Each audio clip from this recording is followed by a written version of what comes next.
Good evening, everybody, and welcome tonight to day number 55. Just giving a moment for everybody to get in here. We want to thank you for being here. Yes, I am wearing my blue linen shirt tonight, so it has become quite wrinkly while I've been prepping to go live. We do have Pastor Rostyslav Kudin in here with us tonight. Going to be an awesome time with him. One of the things that we will be able to do for the next hour is, if you have a question you'd like to ask Rostik, feel free to type it in the chat once we get going, and I will try to do my best to see it over here to my right. But thank you guys for being here. Thank you for the likes. Thank you for the shares. The program is growing day by day by day. I had something super cool happen last night. I will tell you guys about it in a little while. Yes, I did get a haircut. Yes. So Rick Berry dropping the Slava Ukraina. Bless you, my friend. Wilberforce, Missouri, welcome. You know, you're streaming every night when everybody says they like the haircut. Knoxville, Tennessee, in the house. Texas, in the house. Welcome to you guys. Marysville, California. Yes, nice haircut, Wilberforce. Okay, you guys are rolling. There's no way I can keep up with you tonight. But hey, that's the best thing you can do is continue to chat, continue to type, to like, tell your friends, call your neighbors, tell your dog. It doesn't matter. Tell somebody. Let's continue to get the word out. We are, is it appropriate to ask about last rites? No, it's not appropriate to ask. Listen, you can ask whatever you want to. I guarantee you Rostislav can handle it. But we are doing our part to help. Slava Dobrobajalovic. Sorry. Diakiu. Yaksprawe. There you are in Hong Kong. Peter Walsh, Dobry wieczór. Dobry wieczór to you, Peter, and to you, Lilia. I know that Rostislav will be happy that you guys are in here tonight. So what can we say? Thank you. We're not going to take any of Rostislav's time. We had to get him up early, and he's ready to roll. We do have our refugees here from Poltava, Reshetulivka. So Slava, I know that Lena and Vova are sitting there near Pastor Kent. So gonna be a good night. So let's get it going. As you saw on the advertisement tonight, we're going to talk about 10 things tonight. We're going to talk about 10 things. And before we do that, want to welcome Pastor Rostislav Kudin, Dawn of Life Church, Khmelnytsky, Ukraine. Welcome, my friend. Good evening, everybody, and Slava Ukraini. Geruam Slava. You know, I think what I need to add, I'm going to call Stephen Haywood tomorrow. He's the guy that helps me build all this stuff, Rostik, as far as the streaming.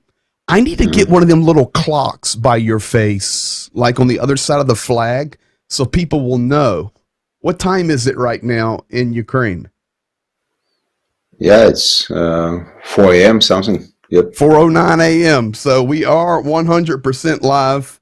You've got a special message here telling you hello from Miss Shirley Phelps, Washington State. So there you have it. Love you, Shirley. Yep.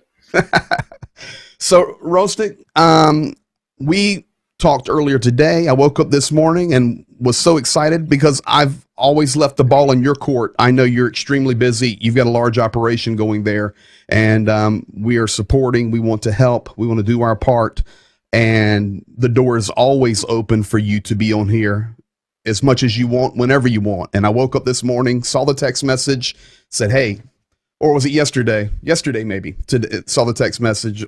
And you said, hey, I'm ready to roll this week sometime. I said, what day? And let's do it Tuesday night, Wednesday morning for him. So here we are, and we're excited that you're here.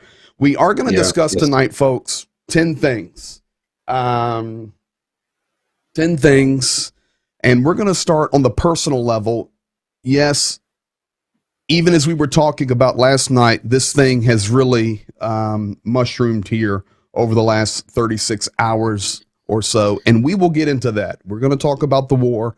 We're going to talk about the new offensive. But before we do that, let's start here. Lots of folks in here tonight, Rostik, from many churches where you have preached throughout the United States. Many people that are on the stream do know you personally. A lot do not. The streams have grown, and but a lot know you personally. And I think the best thing we can do is start right here. So, folks, this is Rostislav's family. It's in Ukraine. He does have a daughter and family members in California. But there is Rostik, his wife Sveta, his son on the right, Daniel, Christina, and Mark in the middle. So let's start there. How are you? How's your health? How's your family? How's everybody doing? Yeah, thank you for having me. It means a lot to us, and to know that we are supported and prayed for and supported by from every side. It's really meaningful what you guys are doing. Thank you, Greg. We're doing fine. We are going through all stages of war psychology, so to speak. We just experience it. We can write books after that. Because it becomes relative to us. So we are in a stage of coping with war when you have to live, over almost 2 months, and you cannot go on hype, on high emotions, on adrenaline. We had been high, we have been low. Now we have to cope and do normal things. So like Christina is getting married at the end of May, so we decided earlier, even in January, that they will get married. We don't have Morris here, her husband to be, but we still decided not to cancel the wedding. It's gonna happen. Yes, so that's one of the main events in our family life that we are getting prepared to. So Morris is not there? Morris is here. I mean, he's not in the picture. Oh, okay. Man, I thought she was going to get married like on Zoom or something. Because it's okay. No, only Jim Phelps can marry people on the phone. Only Jim Phelps can marry people on Zoom in the Philippines. Oh, that was pretty good. Yeah. Well, that's good. Congratulations to Christina. Of course, we've known her since she was a baby, and that's just showing our age. How are, let's put them back up here. How's Daniel? Daniel's on the right. Yes, he's in the second year of his Polytechnical College, studying IT. Yep. And Mark? Mark is studying in the school, but they both are studying online, so it is not, not very effective for them and very stressful for mama, but still, that's a reality. And the joy of your life, how is Svetlana? Yeah, it's quite tense for her. It's quite tense for her emotions, psyche. We do need a break from time to time, and so I'm looking for opportunity to get her away somehow. Yeah, but we're getting through. Yeah, coping with it. Thank you. Well, please tell everyone when they wake up in a little while that we love them. We asked about them, and we care. Let's move to the next logical one, which would be number 2.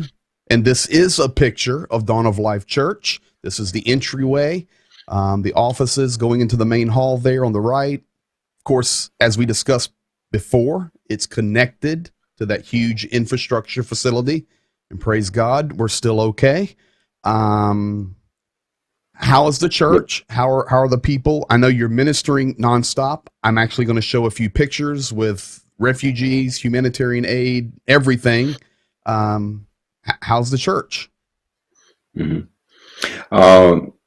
church, the shift of the ministry changes almost every week because we have to go with the flow.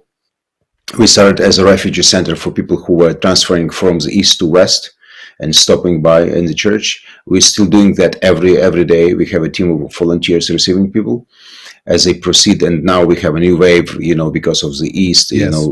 Sitting getting hot in the east, so people are still going, but not that much, not that many. But another vector of the ministry that we developed several weeks ago and going on now is humanitarian aid. When we receive and distribute humanitarian aid, we receive trucks and buses, whatever we can get hold of, and we distribute it to different regions.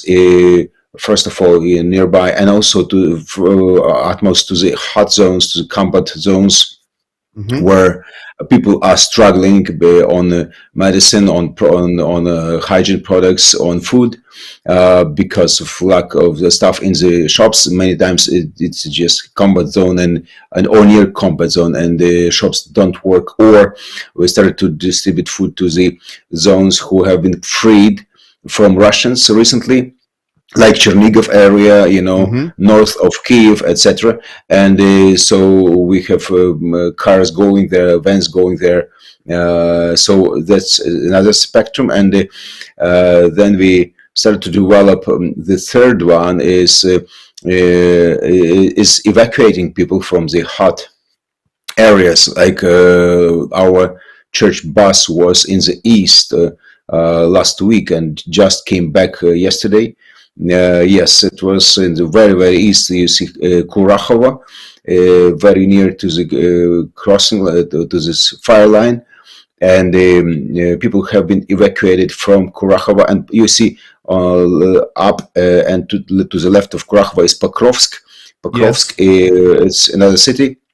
They made multiple rides from Pokrovsk to Dnieper. It's a big city to the left. It's close. It stands on the Dnieper River. Yes. It's a safe, place where people can take the train or buses, or stay there, or take the buses or trains to the western Ukraine. So evacuation is the third vector, and the fourth one, a lot of people coming to the area. Our Western Ukraine is overpopulated now. The capacity to receive people is almost up. None left. So people are staying in Khmelnytsky. A lot of them. We have a lot of people renting apartments. We have people from. We have, like, in our church. Worship team. It's such an interesting picture. We have people from Kharkiv, we have people from Dnieper, we have people have people from Kiev, we have worship leaders.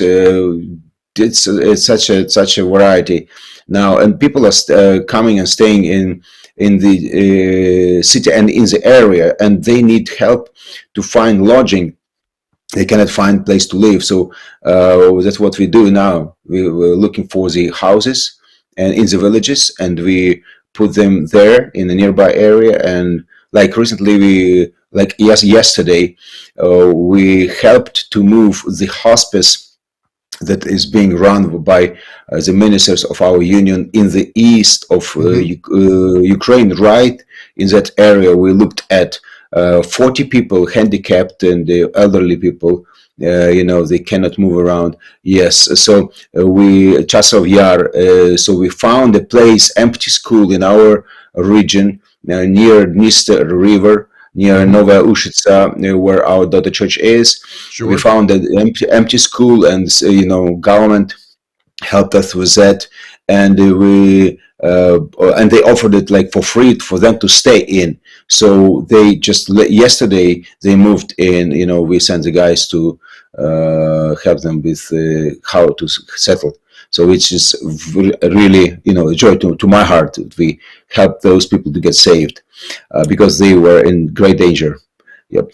Yeah, so and the church is coming back to normal because alongside with the refugee ministry, we need to function as a body, and because we should not, forget that we are the church. So we restarted that, the home groups, and we had Easter last Sunday. We had like booming. We had more people than on average on the regular life. Yeah, so praise God, people coming to the Lord. Yeah.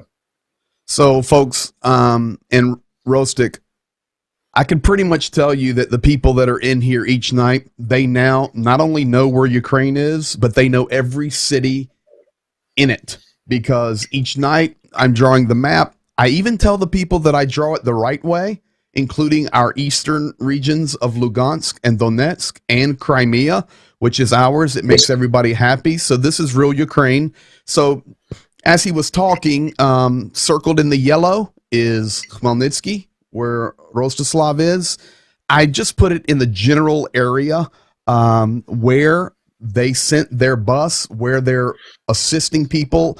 And folks, it's basically, especially after the next wave has started, it's like right on the line for the offensive. So he was talking about bringing them to Dnipro, and then they're getting out. And then the last thing he was talking about was how in this region of Ukraine, it's really becoming overpopulated as people are pushing. In Rostok, we know, for example, in which town was it? Kremina.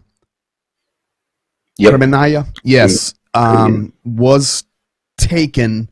And today, we'll talk about it in a little while, but the thing is, people now, as it's heated up a little bit, are trying to get out again and push. But for some of them, it's a challenge because they've waited a little bit too long. And we were talking about that last night. So if that continues, you're going to see another push of refugees coming westward. And then that creates the additional problem of, as you were talking about, housing, and then where do they go? And it's just a mess. Yes. With that said, let's move now to some practical things. And I know lots of people come here each night because they want the update and the truth on where we're at in the war itself. This is basically the most updated map. And what we've learned over the last 24, probably pushing 36 hours now. Okay, I've got a question. As they come in, I'll try to answer them. All right.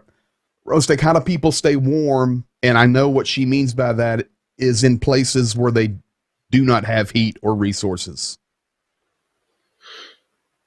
Yes, they just put on all clothes they have. You know, we had people from Kharkiv, we had people from Sumy in our church who stayed in the underground for 19 days. And it was late February and March, and there is no heating in the underground. And we had family who we helped to recently to move to Sweden 2 weeks ago, but they stayed for 3 weeks in the dungeon so you can imagine, you know, what conditions they were in. So people just cope with it. Many of them don't have heating because they hit infrastructure. Many places don't have heating, don't have running water, you know, electricity oftentimes. Yeah, these people survive. They do. And I think, you know, one of the things that I try to share with people is, you know, I can remember back in the day rehearsing musically with the band in the dungeon. We called it the dungeon over there in Grichani. And it was in the basement, and that would be a place maybe where people would go. But, you know, sometimes water would get in there. It would be cold in there, and we had the pallets down, and we walked on pallets, and we would play music in that dungeon. I have wonderful, wonderful memories of that. But to imagine living in that for 19 days. So, you know, it's what I've tried to share with people, especially here in the United States. When they think about a basement, they think about their basement with their man cave and their sofa in it with their big screen TV. Mm-hmm. These are not man caves. These are cold, damp, wet, dark. You know, it's very, very challenging. I saw the picture. Yeah. Mm-hmm. a day or so In ago. Kharkiv, people are staying in the in the underground. In Kharkiv, people would stay days and days in the underground. I mean, in metro. In the So subway. there's no heat, no heating in subway. Yes, so it's that's a reality. Many people living there, because Kharkiv is really being shelled very aggressively right now. Yes. And man, Zhenya and I talk about it quite often. We do not need another Mariupol in Kharkiv. That's not good. So we've got a push going on last 24 to 36 hours. And what I was studying and looking at, basically we have about a 300-mile front, or a line, kind of on the picture you sent me to share tonight, that black line, the front line where the fight is going on. You sent me a video, and folks, would this have been last night? Yes. In the offense. Okay, so here is what happened when. And Rostik, just so you know, last night we were talking about it, but right before I went online last night is when I saw President Zelensky say the second wave has started. And only once he said that, I was, clear and felt good to say it, because I don't want to say it and then it'd be wrong. So President Zelensky said 24 hours ago or so that the second wave had begun. And then I started to receive video, and you sent me this. This is what it would have looked like when the wave started. I'm going to play about a minute of this. It has sound, and just so you can understand it, this is what's happening in the East right now.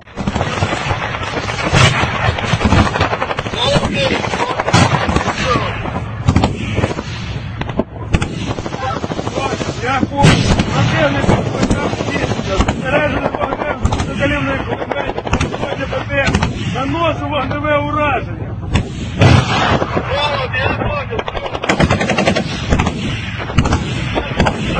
Противник на рубежі.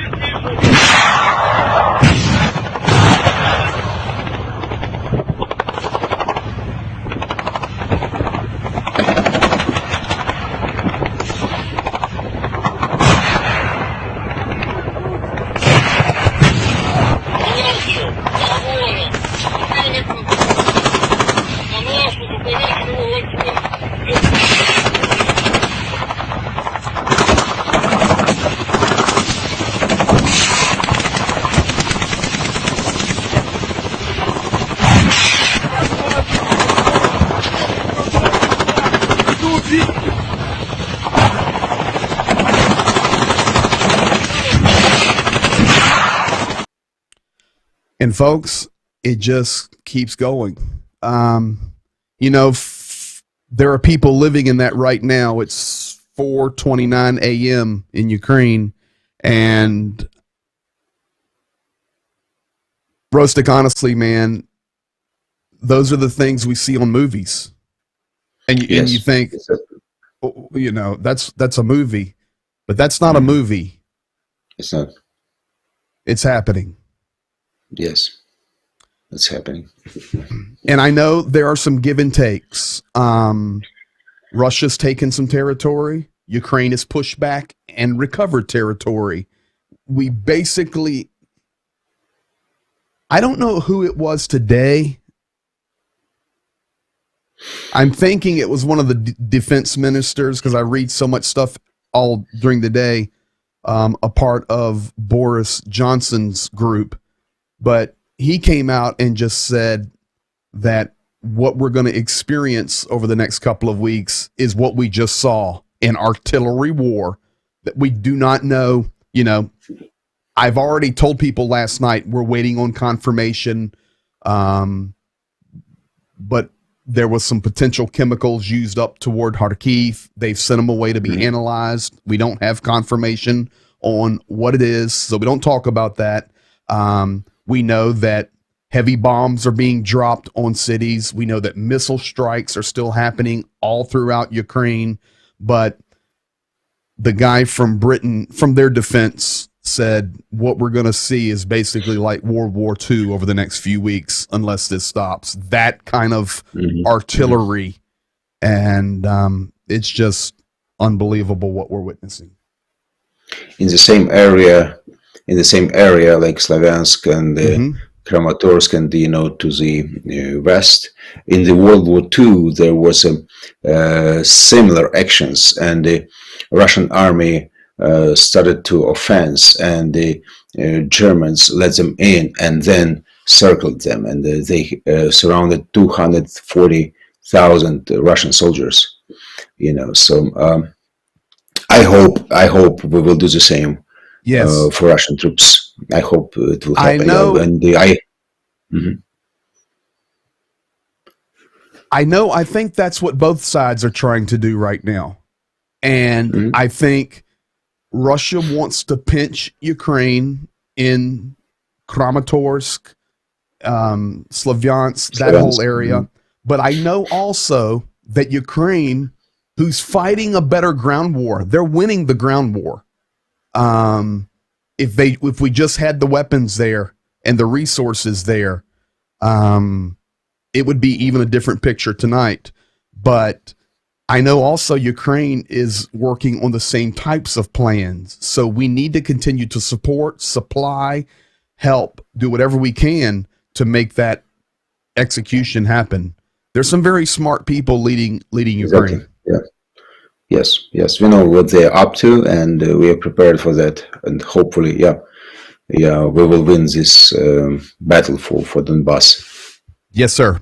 Let's go to the next one tonight. We're on number 4 now of 10. Boom, right here. We've been keeping up with Mariupol. The mayor said that Russia has forcibly removed 40,000 civilians. We do not know how many people are dead. We do not know how many people have been taken. We do not know how many people are left. We do know that the 36th Brigade and the Azov were able to connect. They're holding out in that center area. We know that some of them, their families are still there. Doctors are still there. Citizens of Mariupol that have come together, but we really do not know. And we know that Russia has been dropping some heavier munitions. But the truth is we don't know the details yet on Mariupol. Yeah, it's tens of thousands of people, being taken out, as you wrote, that's forcibly removed. Yeah, their documents taken from them, and they're forcefully being sent to Siberia and other areas of Russia with no possibility to leave the country. They're stealing our children. Right now, they do filtration, so-called filtration of the people. So they go through the population, and they are forcing men to join their forces. Can you imagine? The occupation comes to you, and they force you to fight for them.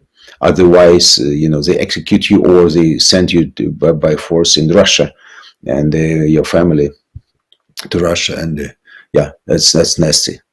That's Rustic, nasty. They're burning dead bodies. They moved crematoriums to Mariupol, to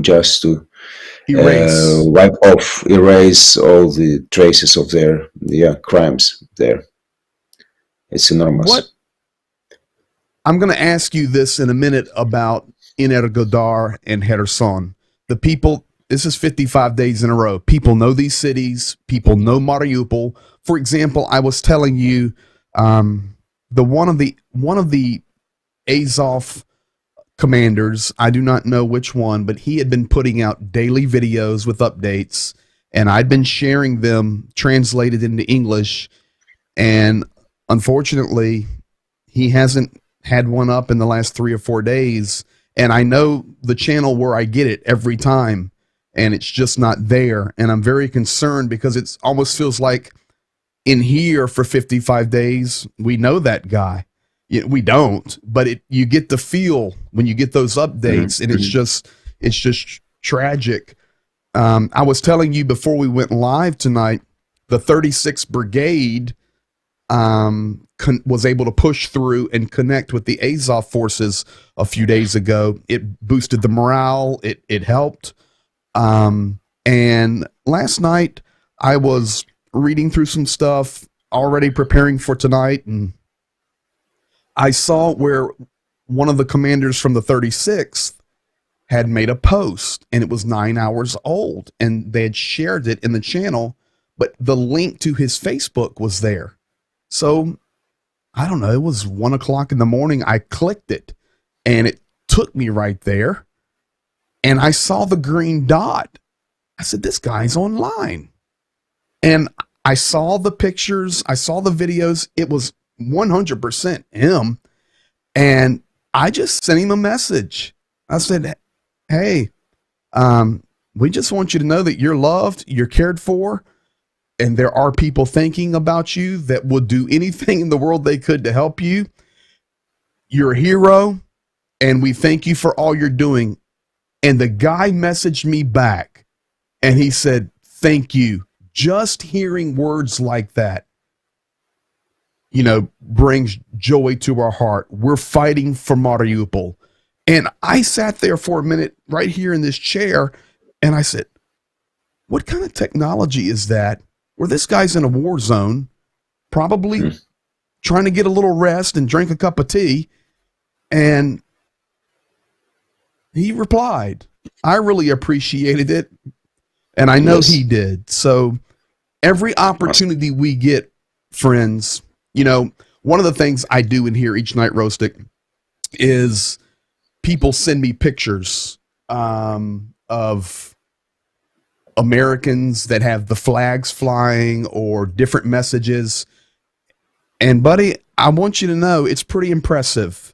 Ukraine has a lot of support from the American people. We are standing with you guys, and we love you. So, of course, each night we talk about Mariupol. We'll have more on that tomorrow. Ready now for this story right here. Do you know this guy well? And let me pull him up here.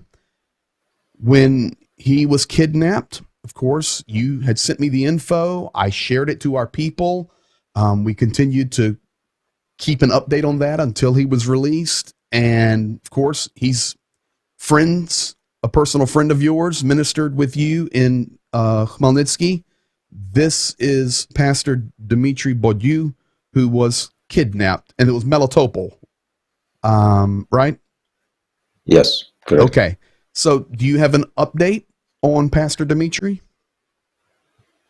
Yes, he was, even after he was released, he was staying silent and was not communicating because obviously he was watched for. And but they tried to evacuate toward Zaporozhye on the ground. It's a Ukrainian city, but they were not able to cross all the block posts. Actually, there are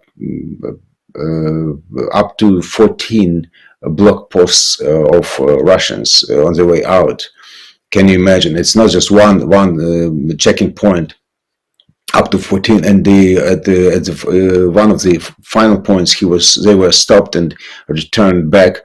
See, eventually they were able to get out through Crimea. They crashed on the ground, and they were standing there for 8 hours, being interrogated by KGB guys, because they said, we have too many questions to your family, too many questions. They researched their car and so forth. But if praise God, eventually they got through, and over the bridge they drove into Russia, and they had This man, these are stories you're not going to get on CNN, folks. This man kidnapped in Melitopol for all those days, finally got out, tried to escape to Zaporozhye, Russian block post, came back, went through Crimea, and then to leave, went into the nation that kidnapped him. Yep. Okay. I just want to make sure I understand. Yes. There's no dry way out, and so they had to get out somehow, and they were driving 2 days through Russia, and they spent nights in hotels. So I guess they got through via Lithuania and Latvia. Baltics, one of the through the Baltic states, and they get through to the Poland, and eventually, and because I know the Polish pastor who said that I am waiting on their arrival like in several days, so they got finally to him, and he's gonna minister in his church on next Sunday. It's like following Easter, and I was on the phone with him and his wife about 5 days ago. Me and my wife, we talked to them, so praise God, he was not beaten, but he was interrogated every day. Okay. Listen. Yeah. But when you're on here, it's like, okay, so folks, just so you understand, basically, he was like in this area, here. He tried to escape here. He came back to Crimea, and then through a bridge went to Russia. Moscow. He went to Moscow, and then probably Latvia, down to Lithuania, into Poland. Yes, exactly. Exactly. It took a loop. Yep. Yes. That's called the scenic route. He took the scenic. Well, he wanted to take a ship, but the Moskva was unavailable. Yeah. It was on the bottom of the Black Sea. So had to drive through Russia. Well, I'm glad to hear we followed his story. You had sent it to me. Hey, keep this guy in prayer. He's a friend. He's been kidnapped, and now we're thankful to know that he is safe in Poland. They've been through enough. Yeah, they're trying to find the way. They are Americans by citizenship, and they're two of their kids also, but they're Ukrainians. Husband and wife of their kids are not. So they're trying to find a way to get them to U.S. And staying in Europe for a while, but they are hopefully coming back to Ukraine, and we hope to see them in our place as well. Yeah. So amen. Let's go to this one now. I want to ask you a question. Okay, we went through what we'd be talking about really quickly, but I want to ask you this question because you've had experience in Donetsk years ago, 2014, with your adventures. You were in the Soviet Army. You've experienced this culture. So I have a question for you, and the people watching tonight are very aware of what I'm going to show. I've already shown this, but for example, this is, and I've taught everybody, outside of cities, there's these beautiful city signs. Previously Energodar, of course, that's where the Zaporozhye nuclear power plant is. Below Zaporozhye is now under Russian occupation. So they repainted the sign to the red, white, and blue from the blue and yellow. I've already shown that. I looked up Kherson on the Wikipedia right before we went live, and I pasted this in. Kherson, Ukraine, city in the south of Ukraine, under Russian military occupation. It is the administrative center of the Kherson Oblast and an economic center. Kherson is an important port on the Black Sea and on the Dnieper River, and the home of a major shipbuilding industry. It is the center of the Kherson region and hosts the administration of Kherson. One of the, what is a Hromada? Ramada, it's like community, yeah, community. Okay, Yeah. of Ukraine. As of 2021, it had a population of 283,000 people. It's a big city. Kherson has been occupied by Russian forces since the 3rd of March. If you go, guys, to Wikipedia right now and type in Kherson, that is what you'll read. So I have a question for you. We know about those cities are occupied right now, but here's my question. Just as a Ukrainian, you've experienced being in the Soviet military. You've experienced your adventures in Donetsk when the war started in 2014. What do you think, or have you talked to people, what is life like for a Ukrainian person, citizen, living in an occupied city?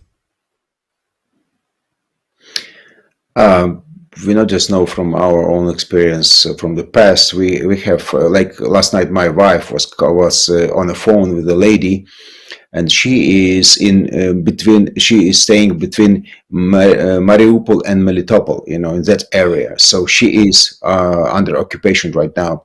So we're gonna, send her some finances. Praise God, banks still working there. She can get a hold of them. Hopefully tomorrow, we'll see. But people under heavy pressure. We know this feeling and this communistic spirit of control and fear. That's actually two experiences that you have all the time in this or that form. It's a fear and control. And do they see Russian military like at certain places on the corners? Absolutely. And yeah, everywhere. They riding the streets and with the tanks, and they are doing all of that, and they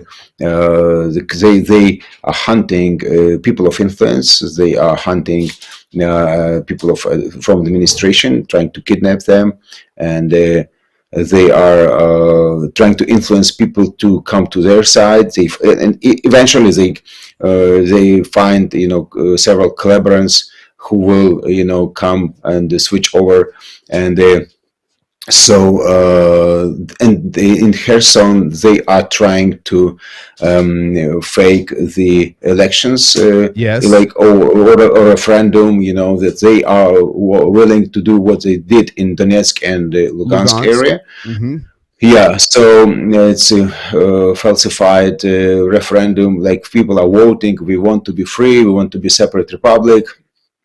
So it is just pathetic, but people are living in fear. But at the same time, it's not like you saw the difference, on the video when you have people protesting in Russia, and several thousand people, and 10 policemen, and chasing those people down. Yes. In Ukraine, it's the other way around. In Ukraine, people are stopping the tanks, with bare hands, and in Ukraine, people are getting into the streets and saying, Kherson is Ukraine, Melitopol is Ukraine, Kakhovka is Ukraine. People being shot at, being arrested, kidnapped from, they take videos of those people protesting, and then one by one, they come to their houses and arresting them or kidnapping them, torture them, kill them. Wait a second. In Ukraine? Yes. Now, yeah. Nowadays, in Melitopol, in Kherson. Let's rewind that. The Ukrainians are brave. They go out. I've shown the videos, man, a dozen times of all these cities where they go out singing flags, peacefully protesting. Then it's broken up. They're like, they will then go and try to hunt these people down? Yes, absolutely. Especially key people, people in the front line, people, organizers, activists. they would take videos of that, and then trying to find them, or they would catch and snatch them out of the crowd, one by one, and people are coming through tortures, or they would get somebody and beat them up, demanding to give out, and say who are the activists, and where do they live, who are those who have their fathers or husbands fighting in the Ukrainian army, So they're hunting for our people. Man. So that's occupation in a real sense. Yeah. Thank you for that. Although for the report, but so they're that people trying can to understand. pretend everything is fine, everything is going well. They're bringing humanitarian aid from Russia, and to give it out, they take your passport data, so they will use it in that referendum later. But people even rejecting that food, although they need food. They're starving, but they don't want that Russian humanitarian aid. Yeah, that's tough. I even, and we'll move on to number 8. I've been reading about some of these cities where instead of like kidnapping, for example, let's just say the mayor, they'll take his kid, like 16, 17 years old, take the kid, so it even adds more pressure on that mayor or that city leader. Mm-hmm. I mean, this is unbelievable. They use all means. They use all means, every possible means. It's just unhuman. Yep. The beast. Number 8.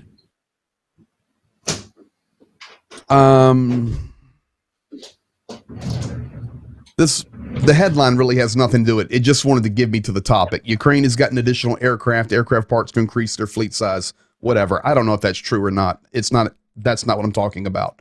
But it's just an example. Pentagon, U.S., Great Britain, Poland. Pastor Kent and I today watched a video.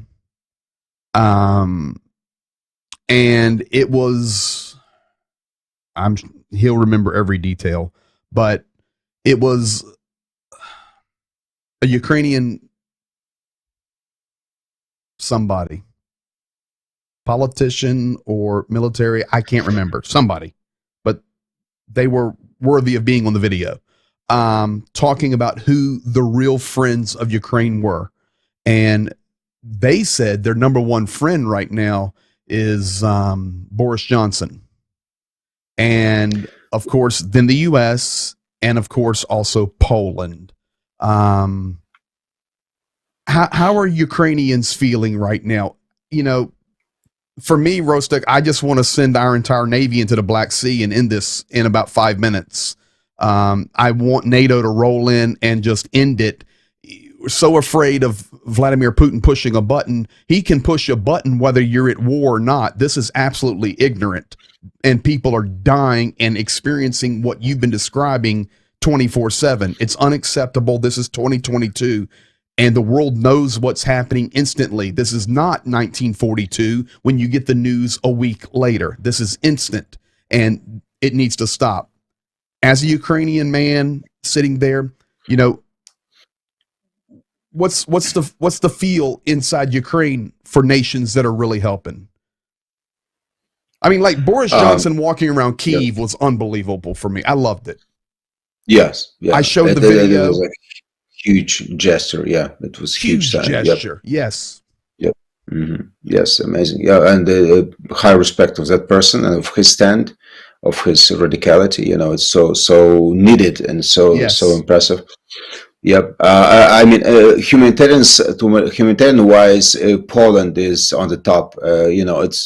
I was going through Poland to Albania recently to a summit, and I had to cross the border on foot, because of the because that's the way I had to travel. So I was really touched and impressed when you cross the border and get to the Polish side. Yes. You get through the corridor of the long line of the tents standing on both sides from all countries, and you hear French, you hear Jewish, you hear, and the Scottish guys gave me hot soup, and it was so amazing, to experience that, and the senses unity and the love and support. And also Poland itself, it's they gave huge sacrifice. We had not really easy pages in our past with Poland, because we were oppressed by Poland Yes. before. But right now, it's enormous compassion and unity as well. So we even are thinking, about Ukrainian Polish union, and it is, we will not become one nation, but it's a strong entity that can be much stronger together. So, and the Polish pastors and then Polish community and the humanitarian aid going from Poland and through Poland from all over the world, so because of geographics. And military-wise, definitely, Great Britain is on the top in their statements and their, stand they take. But we are also very thankful now, because we see that armor is being sent. Eventually, is being sent more serious armor. Yes, we are thankful for everything, but I found out recently why heavy weapons were not sent to Ukraine at the very beginning of war. Okay. And the reason is they did not believe we will make it. They didn't believe Ukraine will stand, and they thought that Russia will come through Ukraine, will take Kyiv, and will chase us down.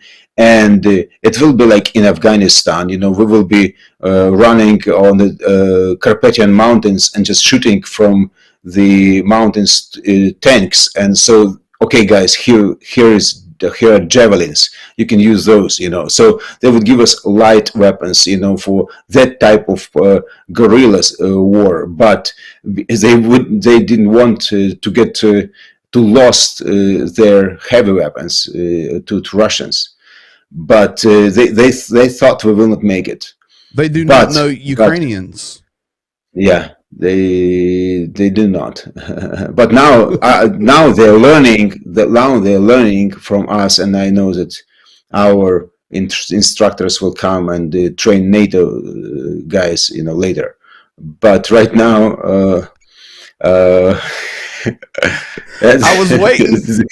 It took us almost an hour to get there. I was waiting for a good statement, and there it was. Eventually, our guys will go train NATO. They are already learning tactics, and in the US, and that's what's gonna happen. They're gonna learn Ukrainian to cope with us. Yep, man. Yeah, that's awesome.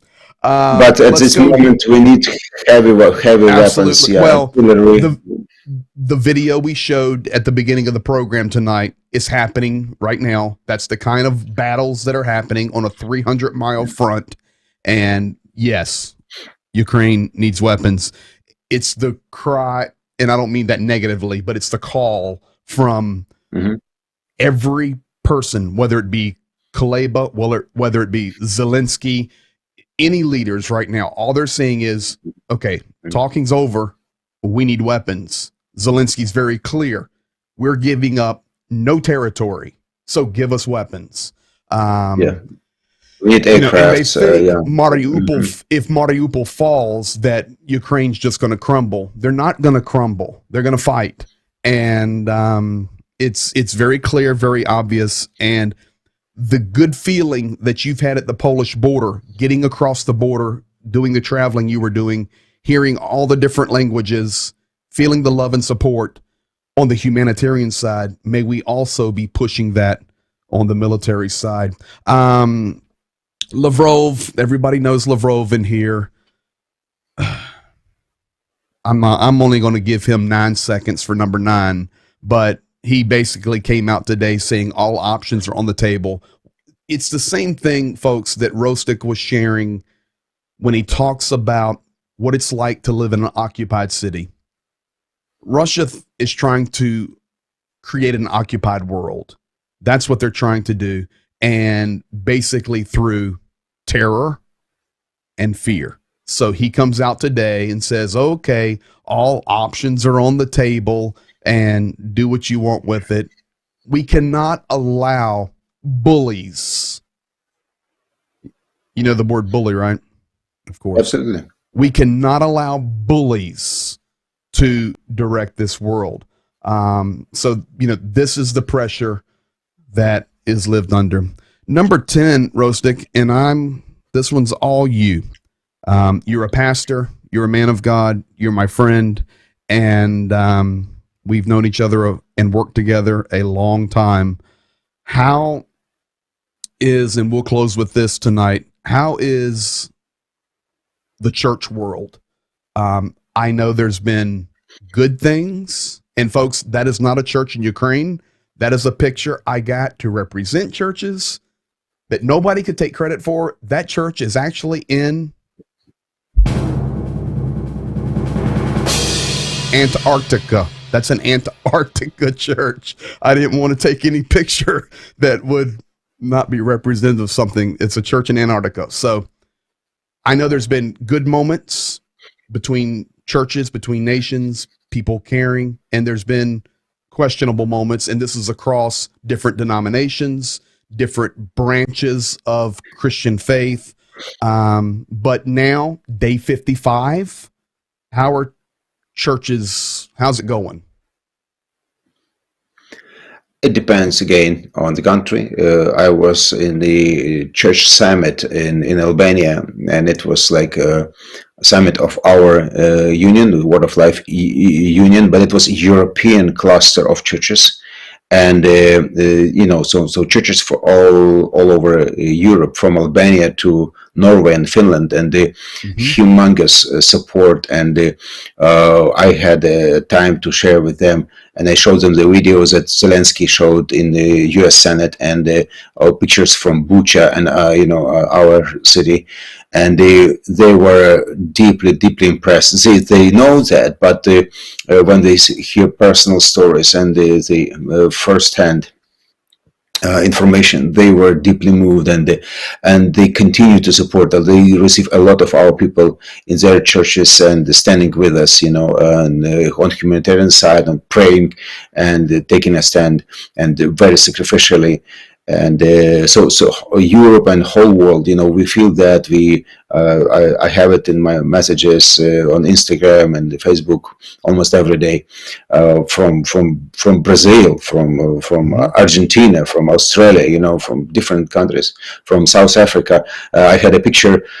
I should have sent it to you from South Africa, when one minister has 9 years of ministry for homeless, and he feeds them and shares the gospel in the street. So they started sharing with them about Ukraine. So they said, okay, let's raise support for Ukraine and homeless people, and they have cup, paper cup with Ukrainian flag on it. And one guy was on his foot going for 1 hour, just to get to the point when he could drop his several coins, toward Ukraine. And yes, just give me a second. I'll just show it to you to your screen. While you're looking that up, I was so touched. Yeah. While you're looking that up, and I know you know this, your parents live in California, your daughter lives in California, you've got friends all over the U.S. Oh, there we go. Move it to your right. Come on. There we go. Yeah. Oh, and there's the cup. Right. Yes. Right there. Awesome. Yes. See that? And also, and here's a guy. Here's a guy sacrificing his pennies, to Ukraine. That's called the will I was of so might, touched man. Yep. Yeah. And Well, I can tell you, I know you know this. You're deeply connected in the United States, but just so you know and can hear it again, it's not only the churches, but even Americans in general. Take governments out of this, take it out. Humans, and of course, churches care deeply and are really sacrificing, sharing the message, raising funds, telling others. One of the things that I like doing each evening is letting people actually learn what the truth is. You know, you really, we're appreciative for media, but it's much better to hear what it's like to live in an occupied city from a Ukrainian that's inside of Ukraine telling versus some guy that is just there on assignment from Buffalo, New York, who wouldn't know Ukraine from his, from Afghanistan. He's just there reporting. This is much better, hearing the truth. And, but you need to know it, man. The support is here. PK did send in the guy that was doing that video about the friends was city director, Nipro. That's who did it. Mm-hmm. Mm-hmm. Yeah. But it's like Pastor Ken has said, I think he said it this past Sunday, but we say it nonstop. This is not a project. And you understand, this is not a project. This is a relationship. And as I tell everyone else, we're here for the long haul, man. We're not going anywhere. We're friends. We're brothers through thick and thin. We're going to tell the truth. And we're going to help raise finances, share love, care, be considerate, kind, do whatever we can to help. And we're not going to grow weary in well-doing because we know at the right time we're going to reap a harvest if we do not give up. So I'm here to tell you, representing all of us, we're not going to give up, man. We're standing with you. Yeah. If my mother and wife would let me, I would be in Khmelnytsky right now. But I'm trying. I'm telling you, I'm sneaking out. I have Americans contacting me, Baptists. I met in Poland, and he's calling me and okay, we want to come. We have several people who want to come.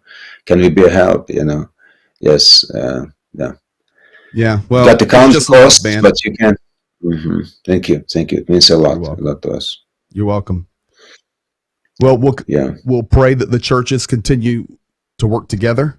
Those that disagree, that would end, and further agreement would come in places that they don't agree. But we're thankful. Yeah, there's still a challenge, for Russian churches in the way they stand and they see the situation, because they are either brainwashed or either they are under control and fear, or either they are just keeping silent and sitting on the fence and rocking back and forth. And I didn't want to say anything. All I wanted to do was push you enough to the edge where you would say it. And listen, man, it's not just even Russian churches. There are some people around this world that are nuts. They really believed a lot of this propaganda. But we're fighting it. And the Lord is also fighting it. So we pray for them. Yeah, they have. I know many of them personally, and they have really a hard time trying to handle, what to do. And I really understand it's a challenge for them.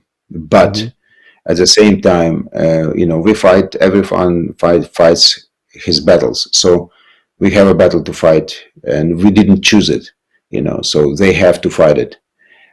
And it will determine the course of relationships between the countries is already determined for years and decades to come. For generations. Negative.